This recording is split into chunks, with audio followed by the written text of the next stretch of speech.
lagi dalam permenungan harian kita bersama saya Suster Petronella Barukaro KSSY. Hari ini hari Selasa, tanggal 6 April 2021, hari Selasa dalam Oktav Paskah. Bacaan Injil diambil dari Injil karangan Yohanes bab 20 ayat 11 sampai ayat 18 dengan tema Aku telah melihat Tuhan. Tetapi Maria berdiri dekat kubur itu dan menangis. Sambil menangis, ia menjenguk ke dalam kubur itu. Dan tampaklah olehnya dua orang malaikat berpakaian putih. Yang seorang duduk di sebelah kepala dan yang lain di sebelah kaki, di tempat mayat Yesus terbaring. Kata malaikat-malaikat itu kepadanya, "Ibu, mengapa engkau menangis?" Jawab Maria kepada mereka, "Tuhanku telah diambil orang, dan aku tidak tahu di mana ia diletakkan." Sesudah berkata demikian, ia menoleh ke belakang dan melihat Yesus berdiri di situ, tetapi ia tidak tahu bahwa itu adalah Yesus. Kata Yesus kepadanya, "Ibu, mengapa engkau menangis? Siapakah yang engkau cari?"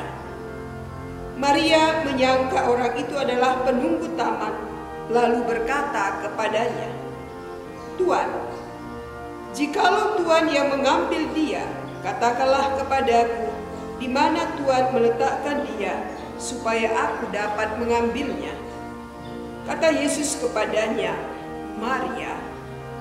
Maria berpaling dan berkata kepadanya dalam bahasa Ibrani, "Rabuni," artinya guru. Kata Yesus kepadanya, "Janganlah engkau memegang aku, sebab aku belum pergi kepada Bapa. Tetapi pergilah kepada saudara-saudaraku dan katakanlah kepada mereka bahwa sekarang aku akan pergi kepada Bapakku dan Bapamu, kepada Allahku dan Allahmu."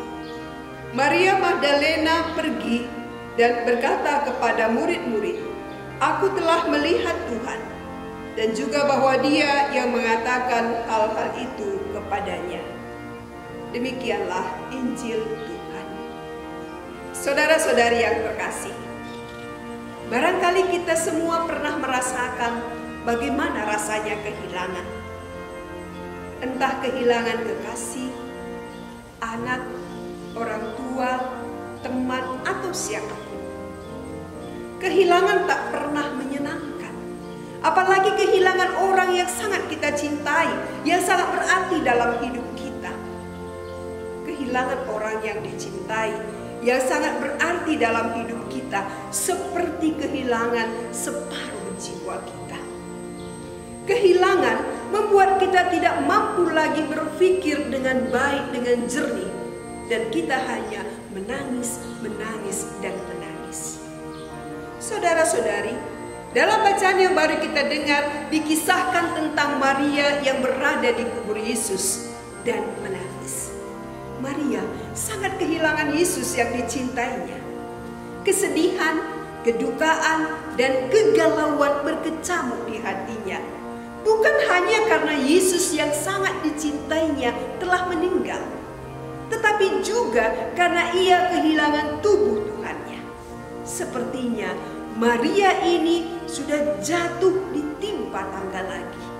Kematian Yesus saja sudah membuat Maria sangat sedih. Sekarang tubuh Yesus tidak kelihatan, sepertinya diambil orang.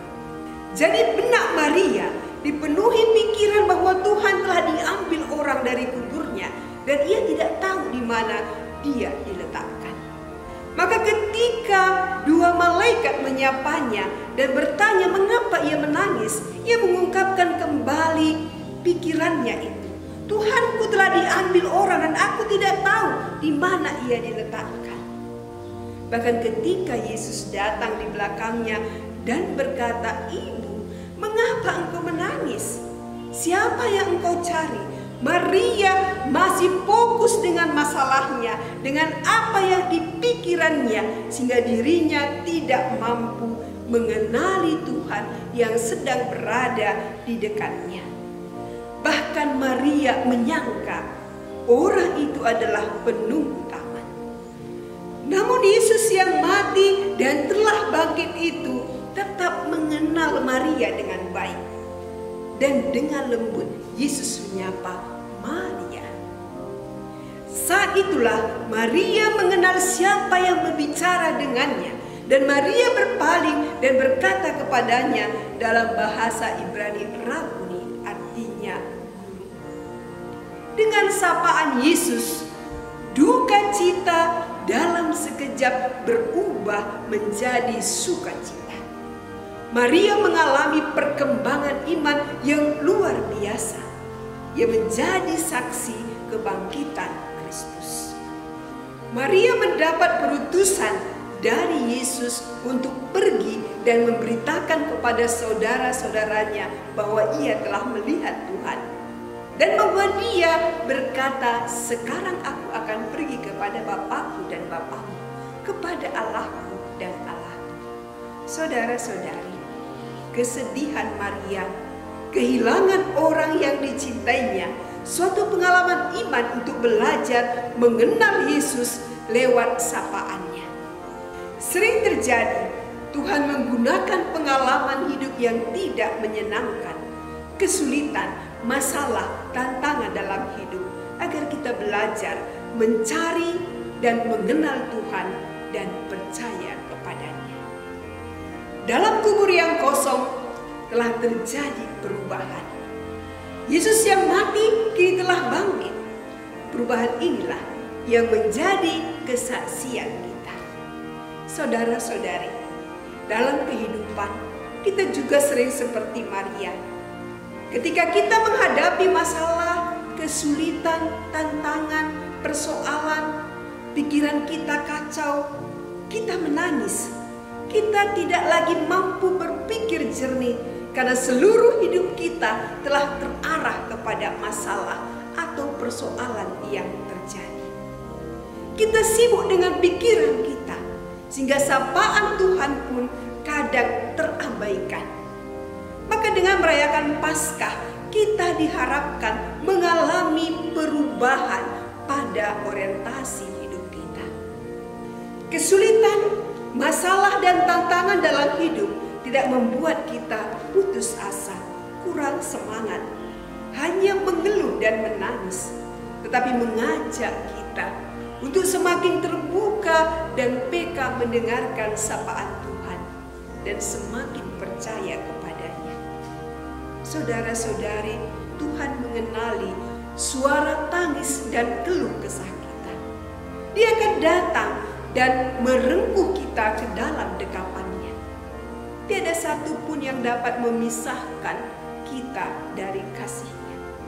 Maka kehadiran kita dalam keluarga, komunitas, tempat kerja, di masyarakat hendaknya dapat membawa sesama untuk bertemu dengan Tuhan. Kemanapun kita pergi dan apapun yang kita lakukan, kita adalah saksi kebangkitan Kristus. Sehingga lewat kesaksian hidup kita, lewat tutur kata kita, cara hidup dan perbuatan kita, orang dapat mengenal Yesus dan akan berkata, aku telah melihat